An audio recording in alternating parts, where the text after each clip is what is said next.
Infrarouge, des films sans concession. L'Internet devrait servir la liberté. Internet ne doit pas être un outil de guerre. Il est trop tard pour y échapper.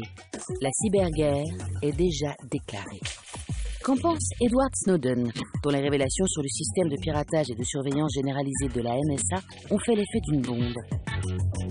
Avec d'autres experts du renseignement américain et français, il raconte comment le monde a commencé à se battre à coups de virus et de logiciels malveillants.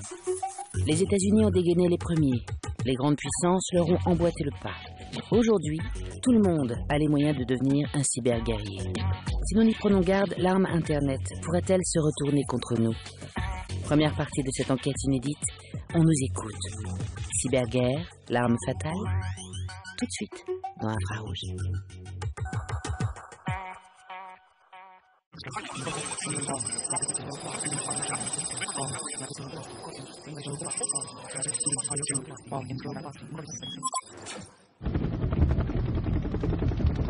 Des troupes, des chars, des avions, des armes nucléaires, attaque, défense, dissuasion.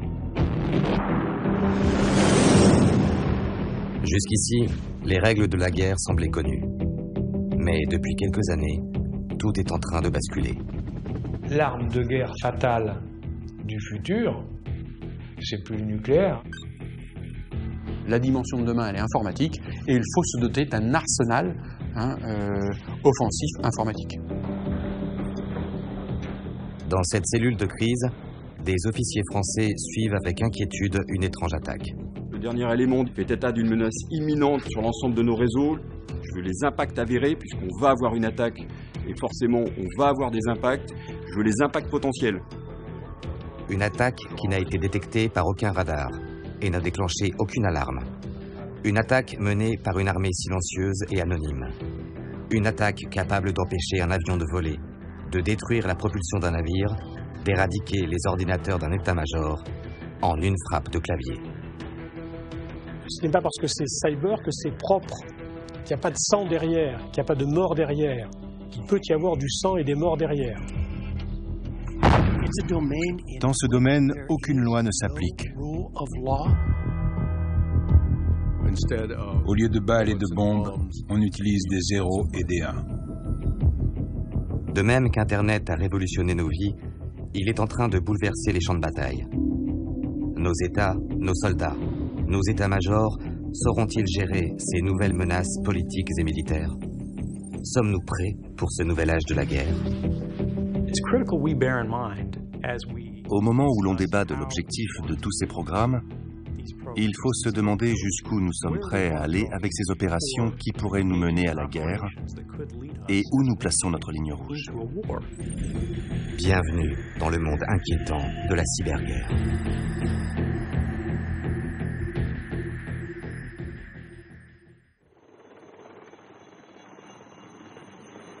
La cyberguerre est née ici. Fort Meade, le siège de la NSA, l'immense et très secrète agence de sécurité nationale américaine. Depuis 25 ans, des milliers de hackers, programmateurs et mathématiciens y apprennent à infiltrer les ordinateurs du monde entier. Ceux des terroristes et des États, mais aussi, comme l'ont montré les révélations d'Edward Snowden, des entreprises et des citoyens. En rendant public des milliers de documents top secrets de la NSA, l'analyste informatique nous a ouvert les yeux sur ce monde secret. Mais peu de gens savent qu'à la fin de sa carrière, Snowden était un de ces cyberguerriers modernes. Depuis son exil à Moscou, il en explique les contradictions.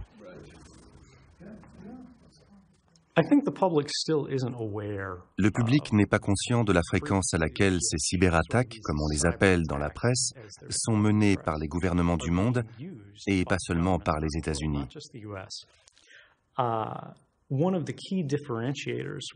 La différence entre nos attaques, celle des États, et celle des activistes ou des militants qui, eux, veulent seulement perturber via des attaques du type déni de service, c'est que les pays cherchent de plus en plus à lancer des attaques destructrices.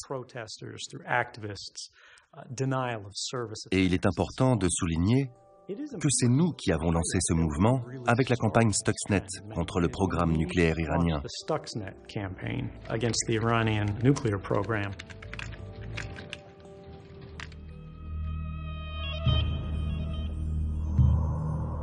L'Iran a 2 grands centres d'enrichissement d'uranium, un à Boucher, l'autre à Natanz. Tous 2 souterrains et fortifiés. C'est ici que l'Iran fait tourner des milliers de centrifugeuses capables de transformer de l'uranium en combustible civil ou en matière première pour bombes atomiques. Mais en 2010, catastrophe. Les techniciens iraniens découvrent que leurs centrifugeuses s'usent et se cassent à toute vitesse. De quoi retarder leur programme nucléaire qui inquiète tant Israël et l'Occident.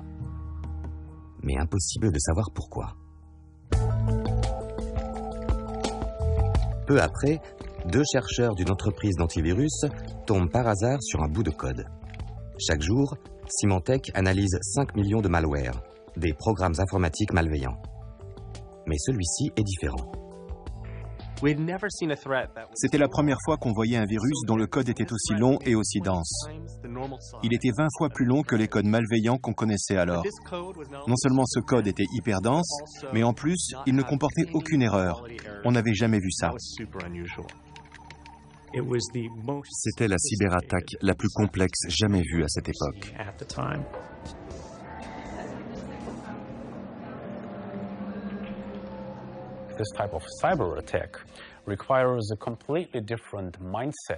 L'auteur de cette cyberattaque avait une stratégie et des compétences très différentes des connaissances des hackers. Ces geeks, ces jeunes gens passionnés d'informatique mais qui n'ont pas de copines et qui n'ont rien de mieux à faire que de développer des logiciels malveillants. En Allemagne, cette autre équipe d'experts a découvert que, contrairement aux virus criminels habituels, Stuxnet ne vise pas une large gamme d'ordinateurs. Ces 15 000 lignes de code ont été conçues pour une seule cible, des centrifugeuses iraniennes. Ils ne semblaient pas concorder. Ils concordaient parfaitement.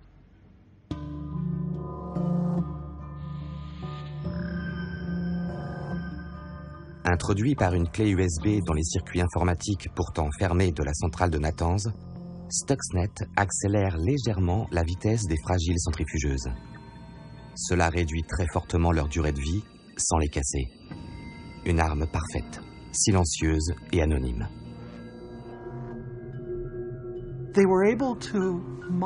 Ils ont réussi à modifier les écrans de contrôle que regardaient les techniciens. Ainsi, ils leur ont fait croire que tout allait bien, alors que les centrifugeuses étaient en train d'être détruites.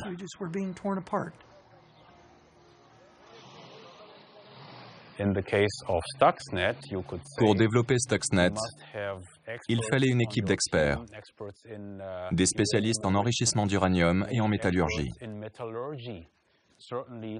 Les hackers ordinaires n'y connaissent pas grand-chose en métallurgie et ne savent certainement pas comment fonctionne une centrifugeuse d'enrichissement de l'uranium.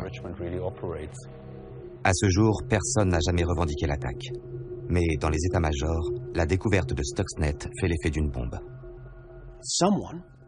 Quelqu'un, ou probablement un État-nation, car c'est une opération trop compliquée à mener depuis un garage ou une cave, a utilisé une arme numérique en période de paix pour détruire ce que tout pays considère comme une infrastructure vitale.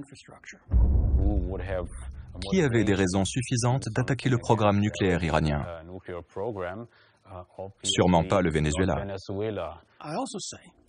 En tant qu'ancien directeur de la CIA, je trouve que la destruction d'un millier de centrifugeuses à Natanz est une excellente chose.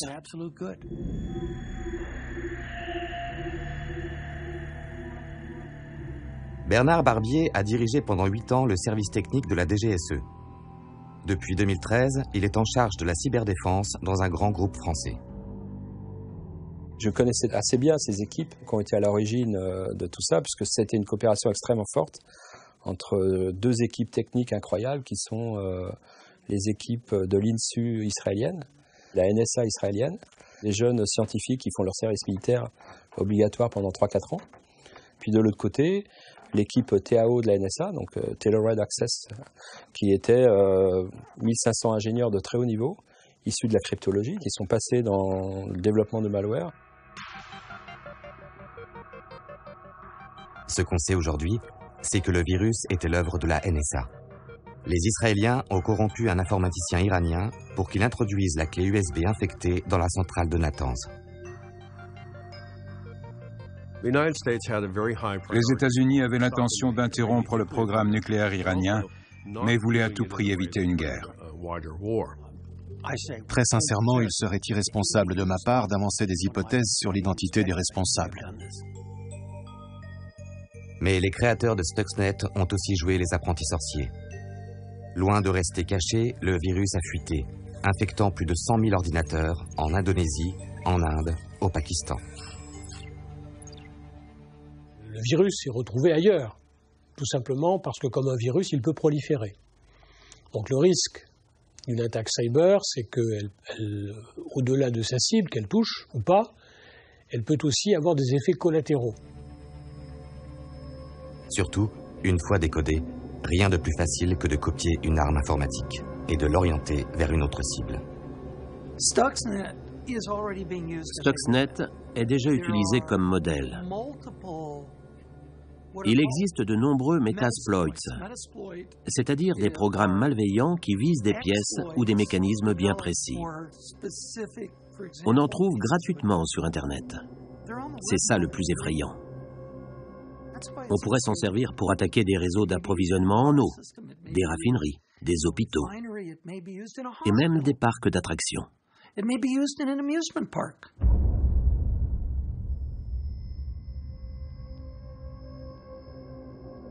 Stuxnet restera quelque chose de fondateur dans l'histoire du combat numérique. Comme au début du siècle, vous avez eu la découverte du combat aérien, la découverte du char, qui sont des ruptures technologiques combinées à des ruptures doctrinales. Stuxnet, c'est comme un missile porté dans le cœur du sanctuaire national. C'est un événement extrêmement important de notre histoire. On pourrait le comparer à ce qui s'est passé en août 1945.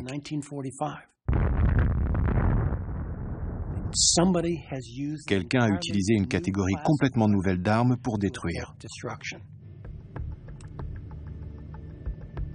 Sauf que l'histoire de Stuxnet ne s'arrête pas là. Non seulement l'attaque n'est pas restée secrète, mais les États-Unis n'ont pas échappé à une contre-attaque iranienne.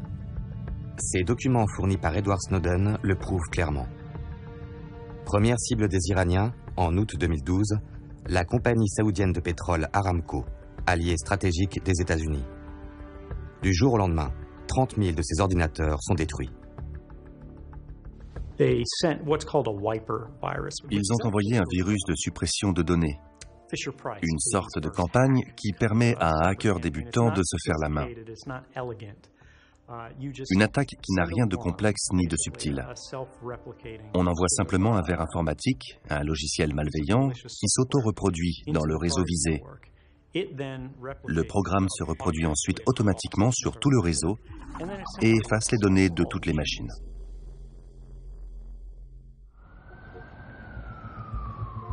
Seconde cible, le système financier américain.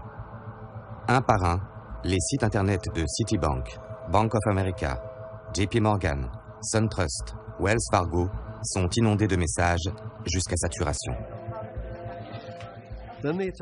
Puis les attaques ont cessé, non pas parce que les banques ont réagi, ni parce que Cybercommand ou la NSA sont intervenus, mais parce que l'Iran, qui avait fait passer son message, les a interrompus. Le message disait « Nous aussi, nous savons faire ça. Nous pouvons vous frapper là où ça fait mal. Vous ne pourrez pas nous en empêcher. » Juillet 2015. L'Iran et l'Occident se félicitent. Après 12 ans d'âpres négociations, il y a enfin un accord pour limiter le programme nucléaire iranien. En poussant Téhéran à négocier, Stuxnet aurait-il évité une nouvelle guerre au Proche-Orient? En retardant le programme iranien, les Iraniens ont dû aller négocier. Alors qu'ils auraient pu très bien avoir, comme les Coréens du Nord, une arme nucléaire, ce qui aurait provoqué quelque chose de, je dirais, une réaction majeure des Israéliens, puisque le sujet était quand même comment empêcher les Israéliens de bombarder les emprises iraniennes nucléaires. Mais Stuxnet a aussi lancé une nouvelle forme de guerre dont le monde découvre tout juste les enjeux.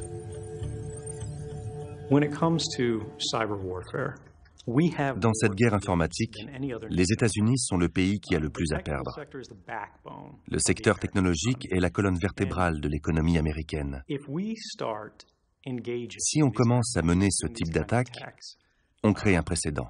Ce comportement devient alors la norme internationale adoptée par les États, les pays développés, les démocraties. Par conséquent, les pays qui ne respectent pas les règles iront encore plus loin.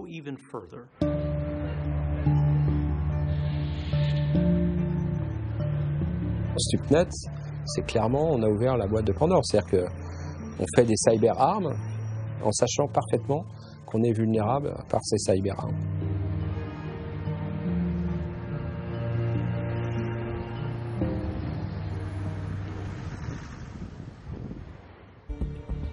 L'origine de ces cyberarmes remonte à une époque bien moins connectée, l'immédiate après-guerre. En 1952, les États-Unis créent l'Agence de sécurité nationale. La NSA originelle, ce sont les oreilles de l'Amérique. Des postes d'écoute répartis sur le globe tentent d'intercepter les transmissions radio et satellites étrangères, surtout soviétiques, sans oublier les câbles téléphoniques sous-marins. À l'époque, la NSA est bien plus petite et bien moins agressive que sa grande sœur, la CIA. Le renseignement à l'ancienne par écoute radio était assez passif. C'était des antennes ou des pinces crocodiles.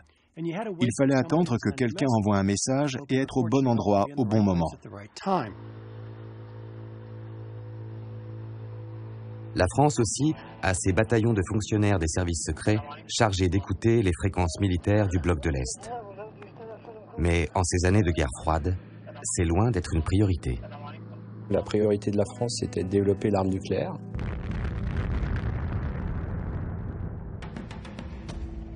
Et finalement, le renseignement n'était pas jugé quelque chose de critique par le gouvernement dans cette période-là. De Gaulle, sa priorité absolue, c'était l'arme nucléaire, c'était pas l'espionnage. Et la France ne pouvait faire que l'un ou l'autre, mais pas les deux en même temps. La révolution informatique va totalement changer la donne.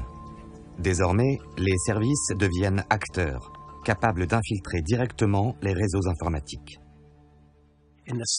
Avec l'informatique et Internet, on n'a plus à attendre que quelqu'un envoie un message. On peut viser directement la cible, les lieux de stockage des informations pour les récupérer, même si la cible n'a jamais voulu les transmettre. On a commencé réellement à monter des équipes de cyberguerre en fait en 1990-91. C'est une activité qui était secrète et qui était extrêmement cloisonnée au sein de la DGSE. Puis arrive le 11 septembre. Lancé dans une guerre totale contre le terrorisme, George Bush ordonne à la NSA de préparer des attaques cyber. Et nous n'avions plus aucun problème d'argent. La NSA est divisée en deux parties. La première s'occupe de la défense et l'autre de l'attaque. Michael Hayden et Keith Alexander, les deux anciens directeurs de la NSA, ont inversé les priorités de l'agence. Ils se sont rendus au Congrès et ont compris qu'ils pourraient obtenir plus d'argent s'ils mettaient en avant leurs attaques réussies, parce que personne ne s'intéresse vraiment à la rude tâche de la défense. En 2007, l'Estonie est victime d'une puissante et très médiatisée cyberattaque de son grand voisin russe. De quoi renforcer encore les faucons. Depuis 2010, c'est tout le cybercommandement américain qui a été placé sous le contrôle du directeur de la NSA. Il supervise ainsi les troupes cyber de l'armée de terre, de la marine et de l'US Air Force. Dans la banlieue de Washington, le quartier général de la NSA ne cesse de s'étendre et son budget de gonfler pour atteindre plus de 10 milliards de dollars par an. Posez la question à quiconque travaille au cybercommande. Regardez l'intitulé des postes à pourvoir. Vous verrez que la défense des réseaux informatiques ne fait vraiment pas partie de ses priorités. Tout ce qui compte au cybercommande, ce sont les cyberattaques et l'espionnage des réseaux. L'objectif explicite du cybercommande, c'est de dominer durablement le cyberespace, comme l'US Air Force domine le ciel et l'US Navy les océans. que les Américains, la première économie du monde, la première puissance au monde, veuillent garder le contrôle d'un instrument qui en fait a été créé aux États-Unis, c'est dans les gènes américains. Bon. Ensuite, il y a la réaction que nous devons avoir, nous, Français et autres, par rapport à cela. Bien sûr que nous ne voulons pas ça, que ça ne nous plaît pas. Est-ce que nous avons, nous, la possibilité de nous substituer aux Américains? Évidemment non.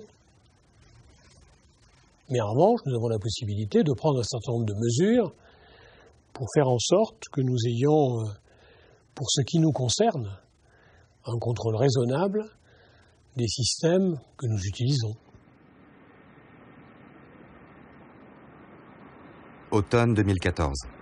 Près de Rennes, Jean-Yves Le Drian, ministre de la Défense, pose avec l'ingénieur Louis Pouzin, un des pionniers de l'Internet, la première pierre d'un nouveau bâtiment pour les recherches en cyberdéfense. Ça sera votre nom, donc vaut mieux que... Moi, je prends plus petit. Depuis 2008, la France met les bouchées doubles pour rattraper son retard. Malgré les coupes budgétaires, la cyberdéfense a récupéré 1 milliard d'euros sur 5 ans lors de la dernière loi de programmation militaire. Dans le cyberespace, on était en 2008 quasiment inexistant. Nous avions qu'au sein du ministère de la Défense quelques dizaines de spécialistes de très haut niveau. On passe de quelques dizaines de spécialistes à, le livre blanc l'annonce aujourd'hui, de l'ordre du millier en 2019. Et on est à un niveau, je pense, comparable à nos grands partenaires européens.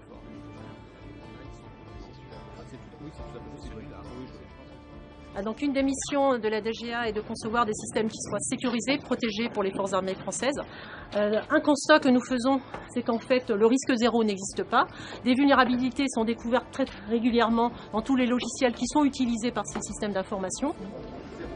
Mais à la différence des États-Unis, la France insiste sur une stricte séparation entre cyberdéfense d'un côté et écoute et espionnage réservés aux services secrets de l'autre. La tentaculaire NSA, elle, englobe tout.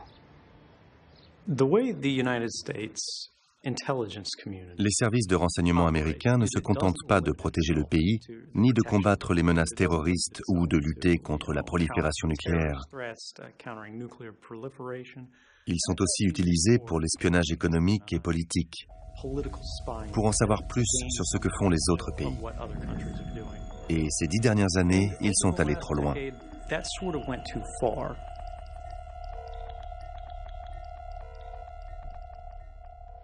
C'est sans doute l'un des secrets que Nicolas Sarkozy confie à François Hollande lors de cette brève passation de pouvoir en mai 2012. L'Élysée vient d'être victime d'une cyberattaque. Peu d'endroits devraient être mieux protégés que le système informatique de la présidence de la République. Pourtant, en 2012, des attaquants se font passer pour des amis d'un haut fonctionnaire. Ils l'invitent à se connecter sur un faux site Facebook. Le fonctionnaire livre alors ses mots de passe et ouvre ainsi la porte aux pirates. Ils peuvent alors infiltrer son ordinateur et donc tout le système de l'Élysée avec un logiciel espion. Ce qui est aberrant pour moi, c'est qu'un haut fonctionnaire ait une page Facebook active et que ça puisse être un point d'entrée pour aller jusqu'au serveur de l'Élysée. Un document des archives Snowden a depuis révélé que le directeur technique de la DGSE est venu se plaindre en personne de cette attaque auprès de la NSA. Son nom, Bernard Barbier. Cette fameuse attaque sur l'Élysée, pour moi c'est un fait marquant parce que c'est elle qui m'a rendu public finalement, alors que j'étais dans l'ombre totale. Et en fait, ils ont utilisé un malware qui avait déjà été utilisé contre l'Europe. Et par hasard, cette signature de ce malware a été détectée au sein de l'Élysée. C'était de l'espionnage politique en fait.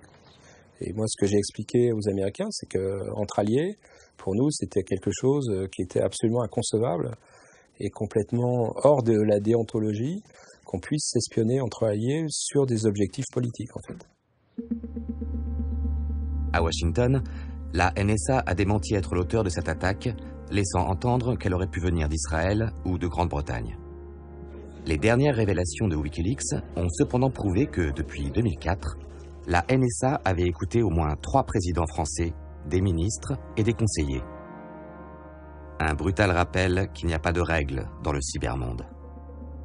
Dans l'esprit des dirigeants européens, ils ne pouvaient pas croire qu'un allié pouvait être quelqu'un qui allait les écouter. Ce qui est une absurdité, parce que nous n'avons pas d'amis. C'est Churchill qui disait « Nous n'avons pas d'amis. Nous avons des ennemis, nous avons des partenaires, nous avons des gens avec qui nous collaborons, mais nous n'avons pas d'amis. » Ces 10 dernières années, l'Agence de sécurité nationale, la NSA, a délaissé ses attributions traditionnelles pour devenir l'Agence nationale du piratage, l'Agence nationale de la surveillance. Elle a oublié que tout ce qu'elle doit faire, c'est de nous protéger en tant que pays et société. Les États-Unis ont tout intérêt à avoir une connaissance indépendante des projets et des intentions des autres pays. Personne ne dira le contraire.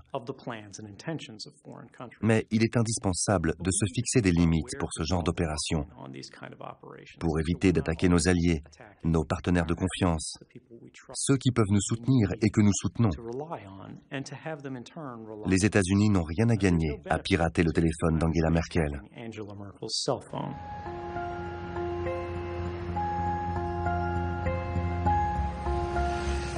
Soyons clairs, le risque principal pour nous n'est pas la curiosité de nos amis.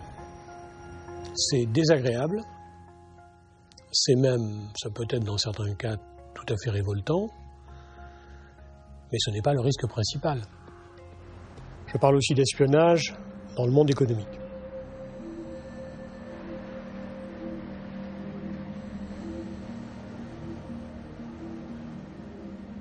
Fin décembre 2010, Paris se prépare calmement au Nouvel An quand une des sondes de surveillance disposées dans les réseaux du ministère des Finances se déclenche. Je suis alerté que ce ministère faisait l'objet d'une attaque de grande ampleur. Catastrophe. Bercy, c'est le cœur économique de l'État. Les ordinateurs y stockent les détails de tous les ministères, les contrats internationaux en négociation, toutes les données très privées de chaque contribuable. Bercy, au moment où elle assurait la présidence du G20, ce département a été victime d'une attaque par cheval de Troie, et ce cheval de Troie ponctionnait les données et les faisait sortir vers l'extérieur. Une quinzaine de cyberpompiers se plongent aussitôt jour et nuit dans les systèmes informatiques. Ils viennent de l'ANSSI, l'Agence nationale de la sécurité des systèmes informatiques. 400 experts civils y aident les administrations et les entreprises à se défendre contre des attaques numériques. À l'ANSSI, tout le monde est conscient du danger qui plane sur Bercy. Il y a à peu près 170 000 machines. Alors heureusement, des gros compartiments entiers étaient complètement épargnés par l'attaque. La Direction générale des finances publiques n'était pas affectée par cette attaque, il n'a donc pas touché les données des particuliers. À ce stade, l'attaque est encore en route et nous, on fait l'investigation pour essayer de rassembler suffisamment d'éléments pour la stopper. Pendant 2 mois, les experts observent. Quelles machines sont compromises? Comment se comporte l'attaquant? En toute discrétion, car si l'intrus s'est découvert, il risque de changer ses outils d'attaque, infecter d'autres ordinateurs du réseau ou même s'autodétruire, au risque de revenir une autre fois par une autre porte dérobée. Finalement, l'ANSSI intervient dans une opération coup de poing. Pendant un week-end, tout Bercy est débranché, les ordinateurs nettoyés. Dans les semaines qui ont précédé, il y a eu une attaque contre l'Australie, contre les États-Unis. Un certain nombre de pays européens ont été visés, et notamment l'un des premiers, c'était la chancellerie de Mme Merkel, dont l'ensemble des ordinateurs avait été infecté, et qui par le même mécanisme, là c'était des fichiers Excel piégés, faisait sortir de l'information en masse. C'est de l'espionnage. Classique. Alors avant, on essayait de faire parler les gens, des fonctionnaires, des diplomates ou autres, qui allaient dire un petit peu les choses. Là maintenant, si vous êtes capable de rentrer dans les systèmes informatiques, vous avez tous les échanges de messages entre le ministre, ses collaborateurs. Si j'ai toutes les notes sur le concurrent, c'est normal, vous avez un avantage concurrentiel. C'est comme au poker, si vous avez une glace derrière le dos de votre adversaire, vous voyez son jeu, si vous perdez, c'est que vraiment vous êtes un âne. Reste à connaître l'attaquant. On a des idées assez précises sur l'affaire, mais on n'a jamais communiqué là-dessus. Un attaquant qui est bien organisé, qui attaque depuis l'étranger, qui va être capable de passer d'un ordinateur à un autre pour in fine atteindre sa cible. Quelque part, il a vraiment une longueur d'avance d'un point de vue technique. Remonter ce genre de fil, si c'est très bien fait, c'est extrêmement difficile. En effet, il est bien plus facile de calculer la trajectoire d'un missile à partir de son point d'impact que de remonter à l'origine d'une cyberattaque. À l'époque, les indices pointaient vers la Chine. Similitude avec d'autres virus chinois, attaque qui correspondait aux heures d'ouverture des officines de cyberguerre de Shanghai. Chaque jour, la Chine pirate les réseaux de centaines, voire de milliers d'entreprises dans le monde entier, aux États-Unis, en Europe et en Asie. Et chaque jour, l'armée chinoise vole des données qui sont indispensables à l'économie chinoise. Mais peut-être que nous, pour être tout à fait honnête, on aurait été bien contents de savoir quelle est la position des Chinois.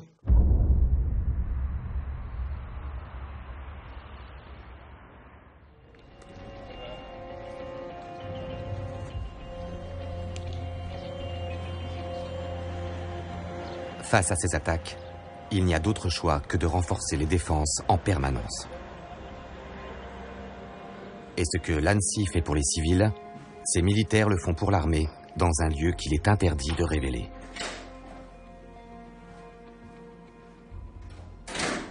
Actuellement, la cybermenace en métropole a été évaluée donc à un niveau moyen. En revanche, sur les théâtres où l'incident a été relevé, nous avons évalué le niveau de menace à élevé. Donc tous les groupes de cyberattaquants ainsi que les méthodes d'attaque sont présentés dans le document que nous vous avons transmis donc par messagerie sécurisée sur Intracel. À ce stade, c'est trop tôt pour savoir comment est-ce qu'on va pouvoir l'éradiquer. Je pense que là, ça vient plus au niveau analyse de savoir s'il peut faire un nettoyeur spécifique. 24 heures sur 24, 7 jours sur 7, les militaires du Khalid surveillent les quelques 300 000 ordinateurs et systèmes d'armes du ministère de la Défense et de ses sous-traitants pour éviter qu'ils ne soient hackés. Moi, j'aime beaucoup l'image de la défense informatique qui est très proche de la lutte anti-sous-marine. On va devoir détecter dans la profondeur des océans un sous-marin qui se cache et qui essaye de faire moins de bruit que les bandes crevettes. Donc l'attaquant dans un réseau, il faut que les défenseurs aillent le débusquer à partir de signaux faibles, en sachant que lui va essayer de tout faire pour se cacher et être le plus discret possible.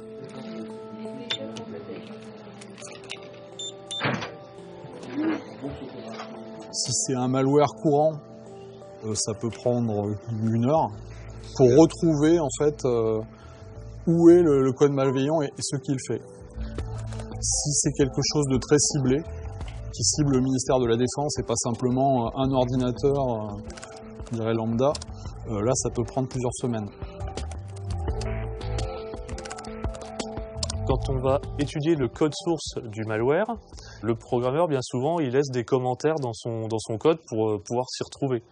Et en général, ils sont écrits dans la langue du développeur. Donc ça va donner des indices. Il y a quand même des limites à ça. Les virus sont pas mal réutilisés. Résultat, des marqueurs écrits en chinois, en coréen ou en français peuvent très bien se retrouver dans des virus syriens ou russes. De quoi brouiller durablement les pistes. Ce document canadien top secret, tiré des archives Snowden, décrit un virus dénommé Babar, dont le code aurait été développé par un certain Titi. Il exfiltrait des informations de serveurs basés en Iran, en Algérie et en Côte d'Ivoire. Un virus made in France, ou que d'autres voulaient attribuer au service français.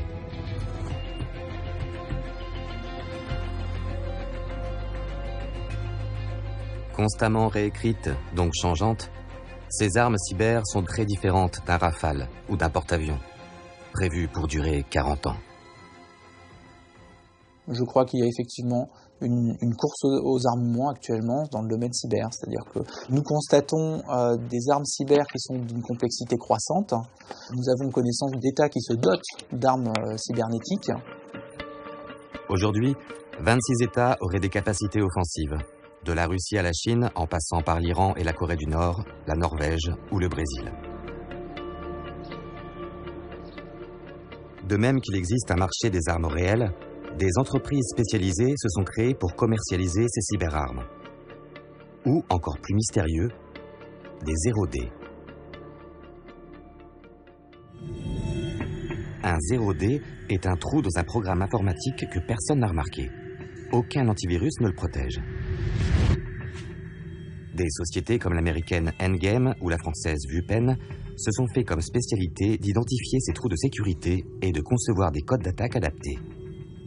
Quand vous achetez ces vulnérabilités qui peuvent se négocier très cher, on parle de prix qui tournent autour entre 500 000 $ et entre, mettons, en quelques dizaines de milliers de dollars jusqu'à $1 million selon la criticité, l'universalité du système visé. Mais c'est ça. Quand vous avez ces trous, après vous pouvez y envoyer des virus, vous pouvez envoyer ce que vous voulez. Je dirais que c'est la vente de la faiblesse. Bon, moi, je peux vous répondre sur mon périmètre de responsabilité. Je n'ai pas de ligne financière pour acheter des 0D. Donc, par contre, j'espère, je pense qu'il y a des services en France qui le font. Par contre, ce qui est clair, c'est que dans mes capacités de surveillance, j'écoute ce qui se dit au niveau des hackers, j'écoute ce qui se dit dans les réseaux professionnels, et bien souvent, les gens parlent des 0D, et c'est comme ça qu'on arrive à en récupérer un certain nombre.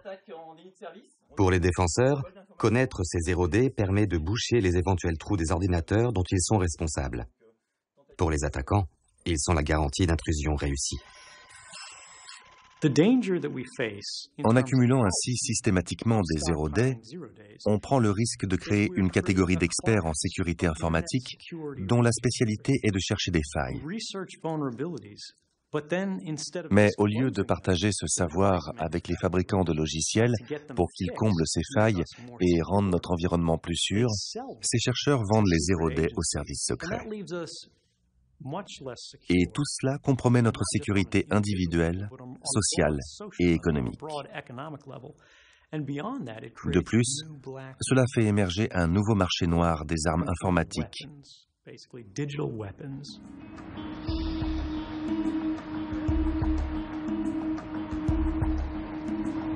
Les révélations Wikileaks ont encore une fois démontré à quel point ces logiciels espions hyper sophistiqués sont devenus des outils essentiels dans la guerre économique mondiale. Le problème, c'est qu'ils ne font pas que de l'espionnage.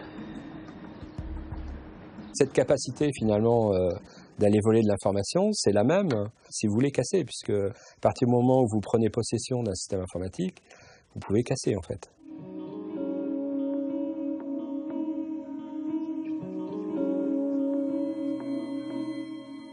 En 2007, le département américain en charge de la sécurité intérieure veut montrer à des entrepreneurs sceptiques les effets concrets d'une telle attaque. Pour cela, il fait venir un générateur électrique de 50 tonnes sur une base de l'US Army dans l'Idaho. Le matériel attaqué était un générateur diesel qui venait du nord de l'Alaska. C'était une machine robuste, résistante, conçue pour tourner dans des conditions difficiles.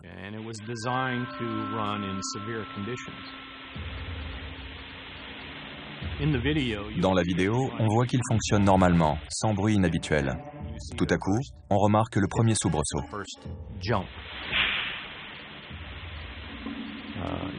Le générateur tremble. L'attaque détournait la force du réseau électrique contre le générateur. Après l'attaque, les ingénieurs découvrirent que son intérieur était complètement détruit. On aurait pu poursuivre l'attaque jusqu'à ce qu'il explose. Mais on voulait frapper, puis faire une pause pour récupérer les données et les étudier. Si ce générateur subissait une attaque continue, à mon avis, il lâcherait en moins d'1 minute. L'attaque entra dans l'histoire sous le nom de code Aurora. Voilà précisément ce que peut faire une cyberarme. Contrairement à Stuxnet, une attaque Aurora n'est pas discrète. L'objectif est de détruire, de provoquer des catastrophes.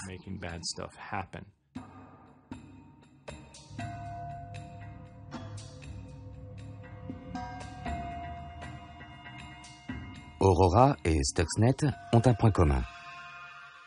En analysant ces cyberarmes, les chercheurs ont remarqué qu'elles n'attaquent pas directement les générateurs ou les centrifugeuses. Elles passent par des petits automates industriels très répandus, appelés PLC ou système commande. Des mini-ordinateurs qui relient les machines à Internet, par exemple pour les gérer à distance. Quand on a analysé le code, on a découvert le nom d'un constructeur allemand de matériel industriel de commande.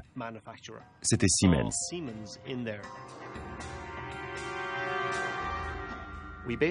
On a décidé d'en commander un sur un site d'enchères. Je m'attendais à recevoir quelque chose de la taille d'un réfrigérateur d'étudiant. Mais voilà ce qu'on m'a envoyé. Cette petite boîte renferme un micro-ordinateur capable de contrôler le réseau électrique, des pipelines, des usines de construction automobile. Tout indiquait que ce code avait pour vocation de cibler du matériel d'usine. C'était vraiment très inquiétant. C'était du jamais vu. C'est ce que j'appelle la dérive Stuxnet, c'est-à-dire nous, ce qu'on appelle dans les entreprises, les attaques contre les systèmes SCADA. Les SCADA, c'est les systèmes industriels, ce qui fait marcher la machine-outil, la ligne de production de yaourt ou l'embouteillage de boîtes de foie gras. Bon, vous pouvez, avec un virus, complètement paralyser, faire exploser la ligne. Les systèmes SCADA sont les héros cachés qui font marcher notre quotidien. Très répandus, ils font monter et descendre les ascenseurs. Robustes et durables, on les utilise dans l'industrie chimique. Efficaces et bon marché, ils gèrent les dosages dans les usines de médicaments, contrôlent la distribution d'eau, font tourner la bourse. Mais ils sont rarement protégés contre les armes informatiques d'aujourd'hui. Prenez un robot pour fixer des boulons sur une voiture. Ce robot, il va marcher au millimètre près avec une cadence qui correspond à l'arrivée des voitures pour qu'à chaque moment, il soit exactement en phase au moment voulu pour que la vis soit en face du trou pour être vissée. Le moindre dérèglement, la machine va devenir folle, elle va se casser si vous voulez. Ah oui, c'est des cas réels. Tout ce que je vous dis là, c'est des cas réels. Je ne peux pas vous dire qui, vous le comprenez bien, mais c'est des cas réels. Ce n'est pas difficile de pirater des systèmes de commande industriels. Mais les protéger, c'est très compliqué. Pourquoi? Parce que le système doit remplir sa fonction. Si on le protège trop, il ne peut plus fonctionner.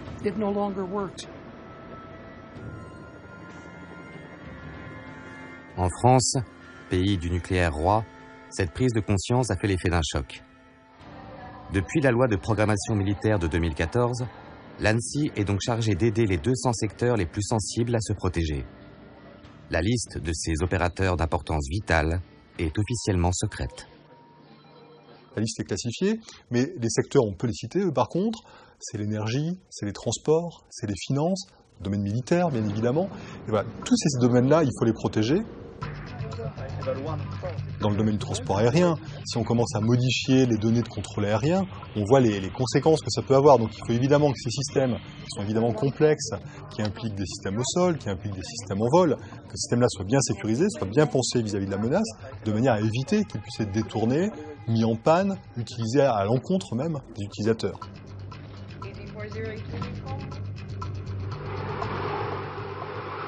Mais si les secteurs vitaux sont bien protégés, rien ne prouve que leurs nombreux sous-traitants sont aussi conscients des risques.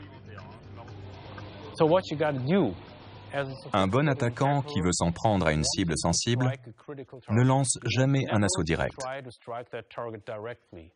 Non. Il passe par les sous-traitants, parce qu'ils ont un accès privilégié en tant qu'utilisateurs autorisés et qu'ils n'y connaissent strictement rien en sécurité informatique. On va voir des entreprises disparaître à cause d'attaques informatiques. Donc ça, c'est vraiment quelque chose qui n'est plus une menace, c'est une réalité aujourd'hui, face à laquelle il faut lutter avec la plus grande énergie. L'ANSSI a beau augmenter régulièrement ses mises en garde, ces sondes découvrent bien plus d'attaques qu'elle ne peut en traiter.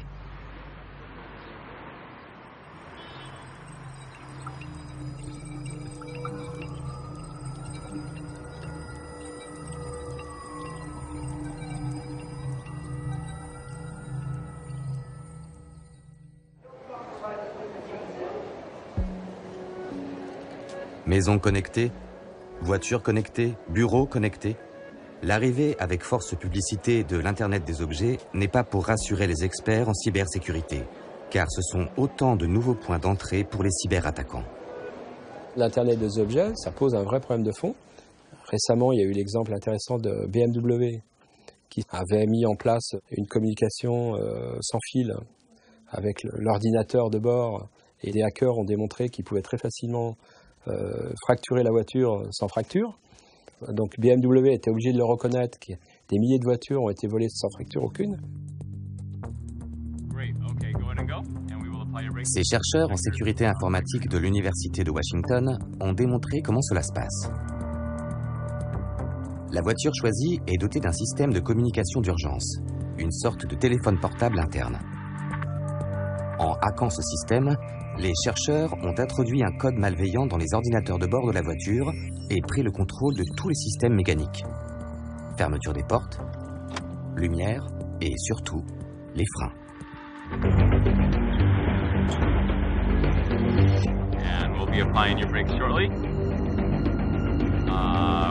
Right about now. Ooh, yeah, that worked. Ooh, is he gonna go to the wall? Quand on pense que maintenant les pacemakers sont télémaintenus, c'est-à-dire qu'en vous connectant sur un pacemaker, vous pouvez agir et faire un certain nombre de choses. Enfin, a-t-on le droit de mettre l'informatique jusque-là? Sécuriser les produits à la conception des produits, c'est absolument pas du tout dans la façon de penser des gens qui font de l'innovation en informatique. C'est cela le risque aujourd'hui essentiel.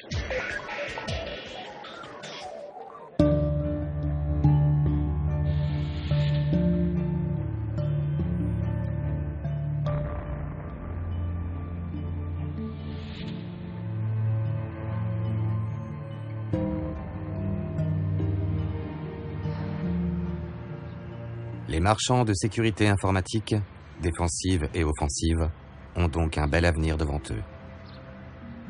Je crois qu'on est quand même dans une hystérie collective. Ça ne veut pas dire que le risque n'existe pas dans l'absolu, hein, c'est pas ce que je veux dire, mais je crois qu'on le surdimensionne parce que derrière, il y a toute une industrie qui se dit, bon sang, il y a des tas de financements qui arrivent, il y a des milliards à se partager. Voilà, on est dans le marketing de la peur et il faut l'entretenir pour que des gens puissent vendre des choses. Éric Filliol a choisi la recherche dans un institut public proche du ministère de la Défense.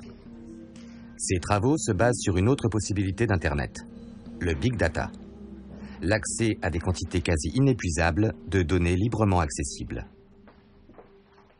L'idée la plus généralement défendue, c'est qu'on va vers une guerre qui se passerait dans le tout numérique. En gros, on n'aurait qu'un seul champ de bataille numérique, et en gros, on serait dans un gigantesque wargame. Éric Filliol veut montrer que la dimension cyber n'est qu'une dimension stratégique de plus. Pour cela, il a démontré avec son équipe comment neutraliser le réseau électrique de toute la Californie. Le cyber dit électricité. Si vous coupez l'électricité, vous coupez tout.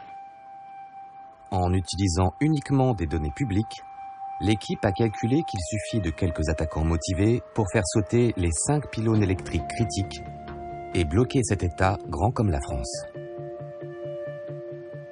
Et ce qui est intéressant, c'est est-ce qu'il y a un centre de secours pas loin? Si il existe un centre de secours, est-ce qu'ils sont en sous-effectif? Le pont par lequel ils devront passer, est-ce qu'il est en bon état? Ce sont des tas d'informations. Et on n'imagine pas combien l'ouverture sans frein de toute l'information est intéressante. Parce qu'on va prendre tout ça, les traiter mathématiquement, pour ensuite permettre une manœuvre extrêmement réduite. Il n'y a pas de pose d'hélicoptère possible dans cette région. Ils répareront, ça c'est sûr. Mais nous, l'effet à obtenir, c'est qu'ils réparent en plus de 48 heures. Il ne faut pas oublier que l'essence même du renseignement et du cyber, c'est de traiter ce qu'on appelle le big data. C'est à partir d'informations anodines, d'extraire des informations sensibles. Et de ce point de vue-là, la France est concernée comme les autres. Ce scénario a été jugé tellement crédible qu'Éric Filliol et son équipe ont été invités à une grande conférence de hackers au Canada. Ils ont préféré décliner. Ce plan très détaillé pourrait fâcher la NSA ou tomber dans de mauvaises mains. On ne comprend pas pourquoi aucune cyberattaque terroriste n'a encore eu lieu. Ces réseaux terroristes maîtrisent très bien l'outil Internet. Ils l'utilisent pour recruter, pour faire du prosélytisme, pour former, pour diriger, pour contrôler, pour obtenir des fonds. Ils savent utiliser Internet. Mais jusqu'ici, aucune de leurs attaques contre nous n'a eu d'effet dévastateur. Je ne sais pas pourquoi.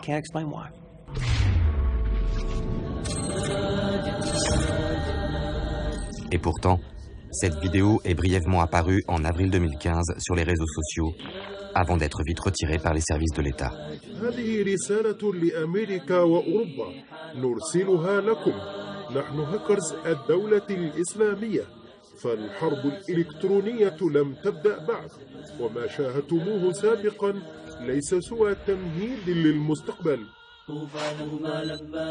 Des cyber-djihadistes y citent une série de hackings, dont celui du compte Twitter de l'US Army, et annoncent bien pire. Car depuis les attentats contre Charlie Hebdo et l'Hypercacher, les cyber-djihadistes, ou des sympathisants qui se déclarent comme tels, redoublent d'activisme. En janvier, effacement de milliers de sites de mairies, de crêperies et de pizzerias à travers la France. Puis, tentative de piratage du quotidien Le Monde. L'attaque contre la chaîne TV5 Monde, en revanche, viendrait plutôt de Russie. Ça montre qu'ils existent, ça montre qu'ils sont là, ça montre qu'ils sont capables de rentrer chez vous, même si derrière c'est quelque chose qui est extrêmement simple à faire. Ça donne une impression de puissance, bien, même si elle est totalement virtuelle. Quand vous arrivez à mettre votre photo sur 2 à 300 ou à 400 pages différentes en France, vous touchez 3000, 4000, 5000 personnes. C'est comme si vous aviez distribué un tract. Mais ça montre que vous existez et que vous êtes capable de rentrer. Il y a un début d'agression. Quand vous avez votre passe défacée, vous n'avez pas demandé à être défacée. Donc l'image qu'on vous envoie vous agresse. Activisme, cyberguérilla, tous les interlocuteurs le confirment. Une attaque à la Kalachnikov ou à l'explosif reste bien plus traumatisante qu'une attaque cyberterroriste. Quand on est terroriste, on cherche à avoir l'action la plus spectaculaire possible, celle qui va terroriser le plus. Alors vous me direz, on peut aussi imaginer de tels actes sur Internet. Oui, mais les opérations qui visent véritablement des capacités critiques, elles nécessitent quand même un certain niveau d'habileté technique. Et c'est un niveau d'habileté technique qui monte dès lors que les États ont aussi augmenté leur capacité de défense.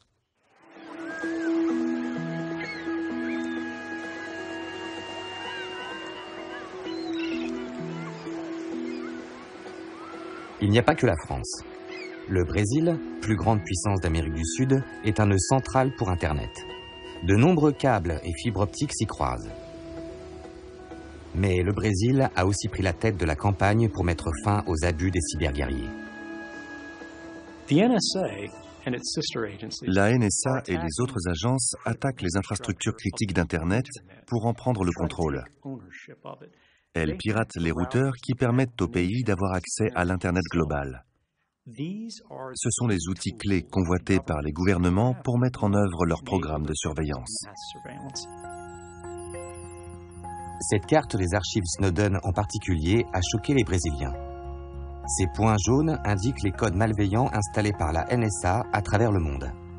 D'après ce document, il y en aurait 50 000 au total qui visent logiquement la Chine, la Russie, le Proche-Orient, mais aussi les réseaux brésiliens. Nous n'hébergeons pas de terroristes et rien n'indique qu'il y a des activités terroristes sur notre territoire. Le Brésil entretient depuis 200 ans des relations amicales avec les États-Unis. Alors pourquoi subissons-nous de tels sabotages ? Furieuse, la présidente brésilienne Dilma Rousseff s'est rendue devant l'Assemblée générale de l'ONU pour fustiger ces ingérences contraires aux lois internationales et exiger avec l'Allemagne un traité de limitation des cyberarmes. Il faut que les États, à mon avis, se mettent autour de la table pour qu'il y ait clairement un accord et, où un État ne va pas utiliser ces outils comme une arme contre l'autre. C'est au niveau des Nations Unies que peut se mettre en place une espèce de droit cyber, si je peux prendre cette expression, pour essayer de se prémunir, d'avoir des mesures de confiance. Et nous sommes là vraiment qu'au début. Et il faut beaucoup de volonté politique pour s'engager dans cette direction. J'espère que ça viendra. Pour certains, l'exemple à suivre, c'est la dissuasion nucléaire élaborée pendant la guerre froide sous l'égide de l'ONU. Mais les cyberarmes sont bien moins coûteuses à développer que des bombes atomiques. Et ce n'est pas la seule différence. L'arme nucléaire est une arme de non-emploi, c'est de la dissuasion. Alors bon, les Américains ont utilisé l'arme nucléaire 2 fois, mais ça a été dans les années 45. On voit bien que l'arme cyber, elle, c'est une arme, au contraire, qui est utilisée et qui sera encore utilisée dans le futur.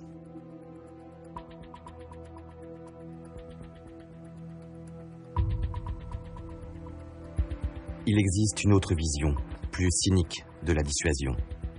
Si les grandes puissances ont tout infiltré leur réseau mutuel de virus et d'armes cybernétiques dormantes, alors aucune n'osera attaquer l'autre.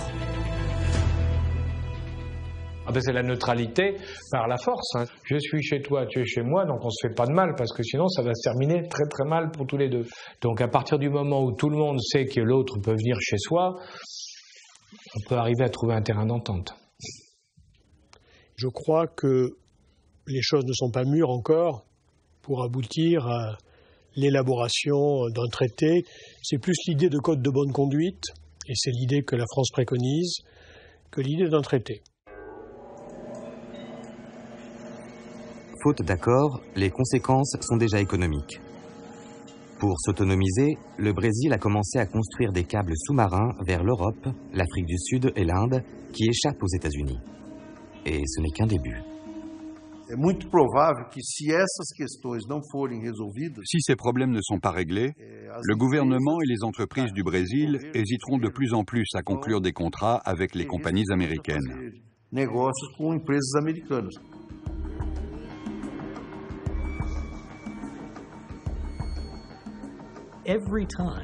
À chaque fois que nous pénétrons le champ de bataille qu'est devenu Internet, peu importe que nous tirions sur nos ennemis des centaines de fois et faisions mouche systématiquement. Si en retour ils nous atteignent une seule fois, nous avons perdu. Parce que nous sommes bien plus dépendants de ces systèmes qu'eux. C'est pourquoi nous devons nous concentrer sur la création d'un Internet plus sûr, plus fiable, plus solide et plus crédible. Il ne faut pas l'affaiblir. Chaque fois que quelqu'un nous regarde de travers, on attaque. À long terme, ça ne marchera pas. Il faut qu'on règle ce problème si on veut survivre.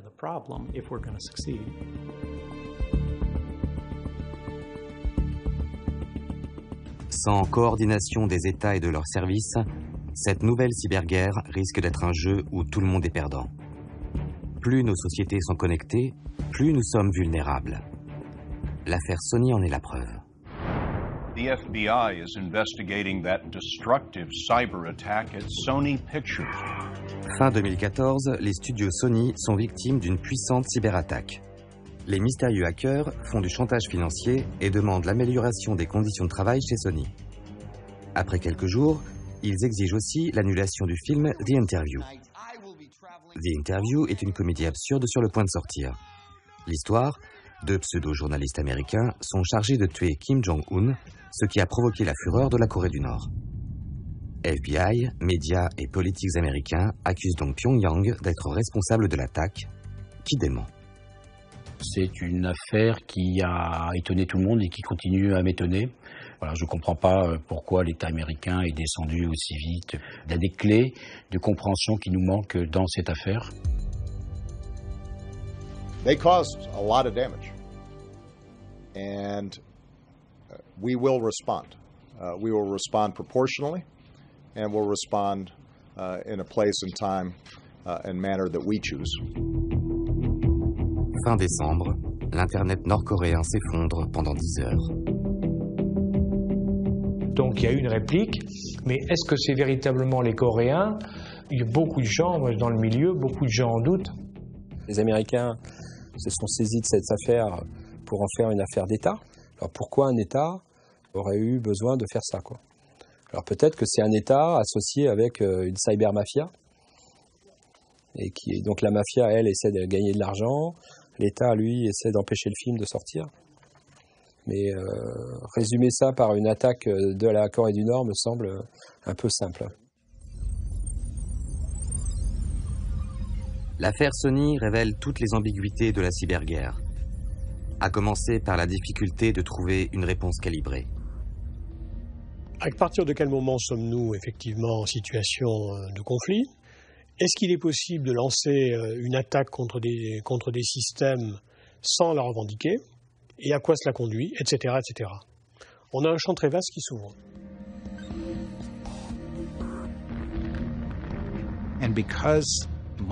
Comme ces opérations peuvent être menées de façon secrète, on est tenté d'y avoir recours en permanence. On s'imagine que c'est moins dangereux qu'une guerre thermonucléaire.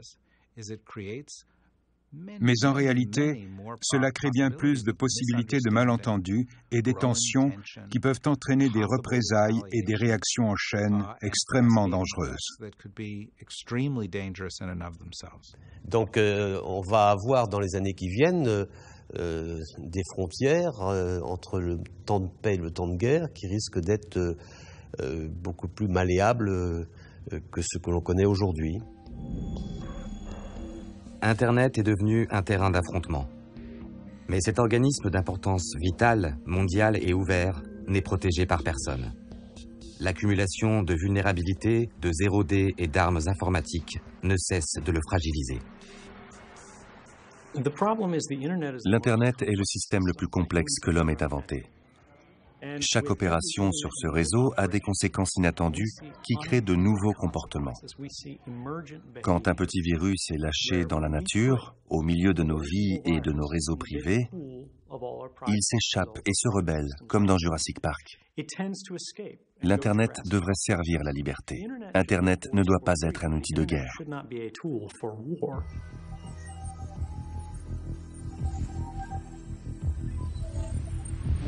Au début de l'ère nucléaire, États-Unis et Union soviétique ont mis 20 ans pour comprendre cette nouvelle arme et signer des traités permettant une coexistence pacifique. À l'aube de l'ère cyber, le nombre de pays dotés d'armes numériques est bien plus élevé. Les débats sur son utilisation n'en sont qu'aux prémices. La voie vers la paix sera d'autant plus compliquée.